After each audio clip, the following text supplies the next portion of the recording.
Hola a todos, les habla Anderson Peña.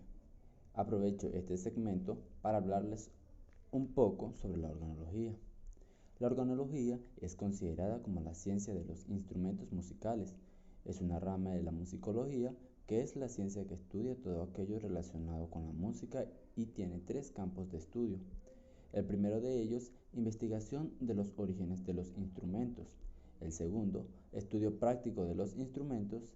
Y el tercero, clasificación de los instrumentos. La organología ha ido evolucionando a medida que lo han hecho los instrumentos. La aparición de nuevos materiales, herramientas y técnicas constructivas hizo que toda una serie de criterios teóricos o prácticos se mostrasen inútiles en otras zonas o épocas. Desde el siglo XVI se publican los primeros grandes tratados prácticos de organología. La mayoría de ellos se van a escribir en lenguas vernáculas, ya que estaban pensados como elementos de difusión. Destacan los tratados realizados por Sebastián Birkun y Juan Bermuda. Ya para el siglo XVII ven la luz grandes clásicos, entre los cuales encontramos las obras de Michel Praetorius y las de Martin Mersenne. En el siglo XVIII destacan los tratados de Bona y el de Diderot. En el siglo XIX no llega a imponerse ninguna obra importante, pero se va a producir una sistemática en los tratados de organología, destacando los de Victor Maillon y el de Sachs. Ya en pleno siglo XX encontramos obras como El origen de los instrumentos musicales. Ahora bien, si hablamos de cuál ha sido el origen que los instrumentos ha tenido a lo largo de la historia, tenemos que el primer instrumento usado por el ser humano fue la voz, pero de pronto se comenzó a utilizar unos rudimentarios instrumentos para acompañarse, primero rítmicamente y luego melódicamente. El nacimiento y utilización de los instrumentos, las necesidades mágicas y culturales de cada pueblo desempeñaron un papel decisivo para los mismos. Siempre y en todas partes han existido instrumentos musicales.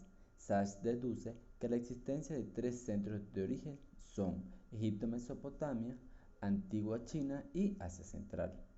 Los primeros instrumentos musicales, según este autor, serían los de percusión, surgidos por la ampliación de la rítmica corporal que habitualmente acompañaría al canto. Los instrumentos musicales occidentales se remontan casi en su totalidad a las civilizaciones cultas de la antigüedad, pero su afluencia se producirá en la temprana Edad Media, provenientes del cercano Oriente a través del Bizancio y por medio del Islam.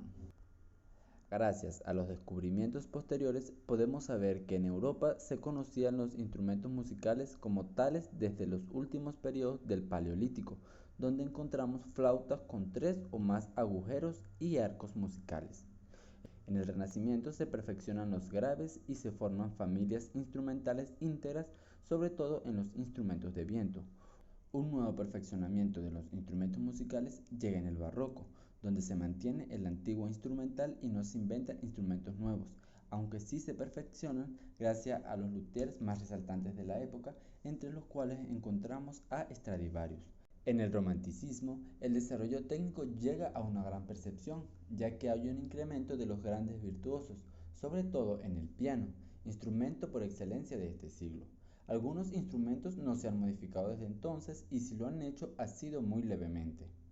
En el siglo XX es el siglo de los instrumentos perfectos, tanto en los materiales como en su construcción totalmente empírica.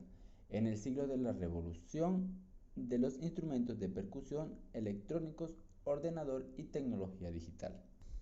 De acuerdo a la evolución que han tenido los instrumentos musicales, se vio en la necesidad de clasificarlos o categorizarlos de alguna manera. Existen varias alternativas de clasificación de los instrumentos musicales. La clásica más conocida y usada es la que divide los instrumentos en 4 familias: cuerda, percusión, viento e instrumentos eléctricos. Sin embargo, en 1914 los músicos Kurt Sachs y Eric idearon un nuevo método de clasificación que, atendiendo a las propiedades físicas de cada instrumento, pretendía ser capaz de englobar a todos los instrumentos existentes. De esta forma establecieron 4 categorías principales de instrumentos: ideófonos, membranófonos, aerófonos, cordófonos,